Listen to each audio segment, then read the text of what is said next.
Yo, hi everybody. So here is the Fanatec DD Pro. So today we're going to talk about the Fanatec DD Pro. This is supposed to be the Gran Turismo DD Pro from Fanatec. So for those of you who are actually thinking about moving into simulator driving at home, you should just consider getting the Fanatec. And I'll tell you why in a second. So I'm just going to quickly brief you what comes in the box. So you see this is the original box with the Fanatec DD Pro. It comes as a set. So you get a steering wheel. You'll be getting this steering wheel. Then it comes with this motor. And see, so this is what the motor looks like. Gran Turismo DD Pro. This is what the front side, and also it comes with pedals. And this is what it is. So like if you open this box, usually what you would find right in the front is the default steering wheel that it comes along with. Nothing fancy. Just a rubber feeling plastic steering wheel. It's probably the worst steering wheel from Fanatec, but this is the starter kit, so you don't expect anything more from them on this. But if you were to go for the Thrustmaster, the steering wheel that comes along with that for the Gran Turismo starter kit is just amazing. And these hand gears are really nice. It's a nice metal finish, reachable, and it has this clicky sound. Okay, now let's compare the gear shifters of the Fanatec.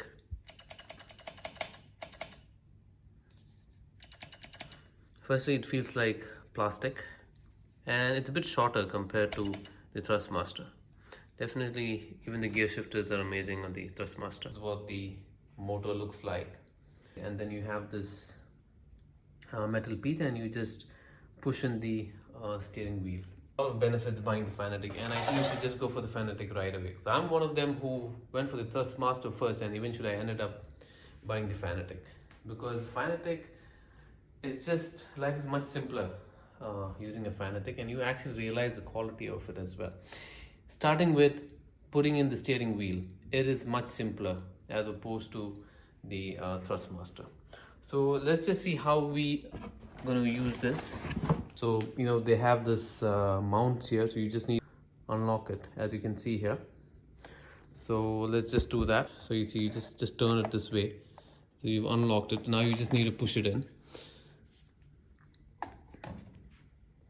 Right, so before that, you just make sure, and you have to just make sure that this is right here, and you would just go the same point is over here as well, right? And this is it, and you just have to push it in, and that's it. And then you just need to tighten it, and that's all there is to this, and you're ready to drive.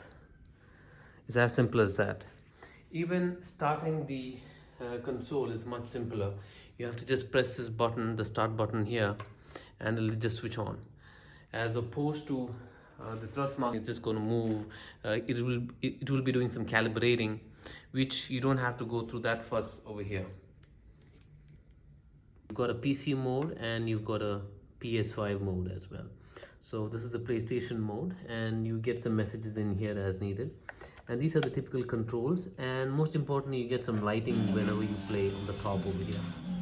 And that's a nice part about the steering wheel. The steering as such feels very cheap, it feels plastic. I mean, after you've driven the Thrustmaster one, you probably won't like this one as much. But the good part is Fanatec does have a big collection of steering wheels, so you can obviously easily swap them for a better one. You've got a Porsche, and you've got many other as well. So that's up to you. But within the price, in the starter kit, this is what you get. Don't waste too much money on it. Just buy what comes in the box, start playing, see how you feel comfortable and how often you play, and then if you need, you can upgrade. The first time when you move from Thrustmaster to Fanatec, it's a bit challenging because the experience is entirely different.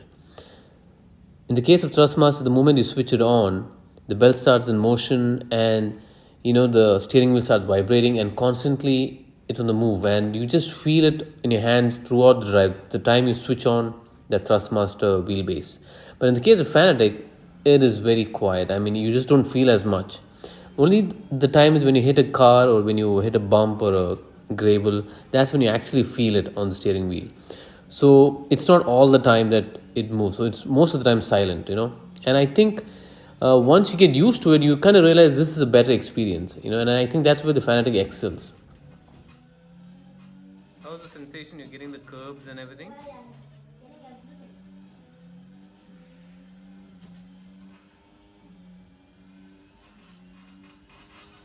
Also, interestingly for me, my favorite game, even though this one's labeled as GT and designed for GT game, I actually enjoy this console, the Fanatec console. I feel it better performs on Formula One car racing than the Gran Turismo. It's just more responsive, and I feel it's a better console, or it is better designed for that game. In any case, I'm quite happy and very much convinced with the Fanatec Simulator. By the way, these are the pedals. This is what it looks like. So here it is. You've got two pedals, standard metal pedals. Pretty straightforward. There's an accelerator and a brake. That's it. And I've actually mounted on my cockpit.